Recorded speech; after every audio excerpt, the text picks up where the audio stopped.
एक महत्त्वाची बातमी, मुख्यमंत्री देवेंद्र फडणवीस आणि राज ठाकरेंमध्ये तासभर चर्चा झाल्याची माहिती सूत्रांकडून कळतेय।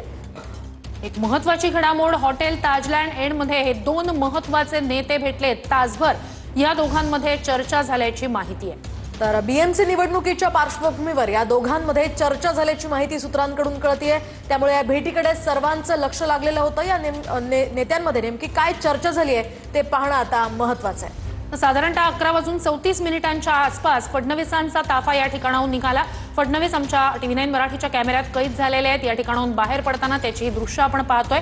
अजूनही राज ठाकरे हे ताजलँड एंड हॉटेलमधनं निघाले नाहीयेत।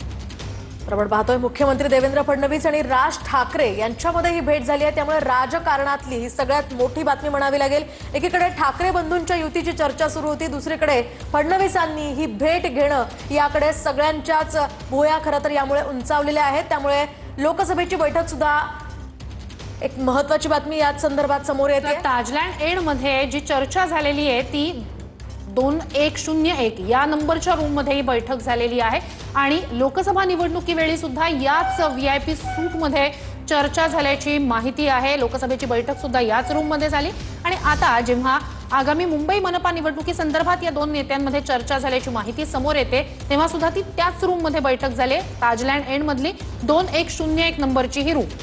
त्यामुळे पुन्हा एकदा महायुती आणि मनसेचे सूर जुळतात का ते पाहणं आगामी काळात अतिशय महत्त्वाचं असणार आहे। मात्र ठाकरे गटाची भूमिका आता यानंतर काय असणार आहे तेही पाहणं अतिशय महत्त्वाचं असणार आहे। कारण राज ठाकरेंनी सुरुवात केली होती ठाकरे बंधूंच्या युतीची, त्यानंतर सगळं सकारात्मक वातावरण महाराष्ट्रामध्ये त्यांच्या युती संदर्भात निर्माण झालं आणि आता मुख्यमंत्री देवेंद्र फडणवीस यांनी राज ठाकरेंची भेट घेतली।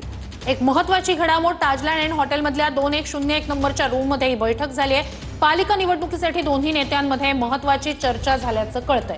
तर लोकसभेची बैठक सुद्धा याच रूममध्ये झाली होती। त्यामुळे आता या भेटीमागचं नेमकं कारण काय आहे तो खुलासा काही काळात करणार आहे। राज ठाकरे आणि फडणवीसांसोबत इतर कोणी नेते उपस्थित होते का हे सुद्धा पाहणं तितकंच महत्त्वाचं असणार आहे। निवृत्ती बाबर यांच्याकडे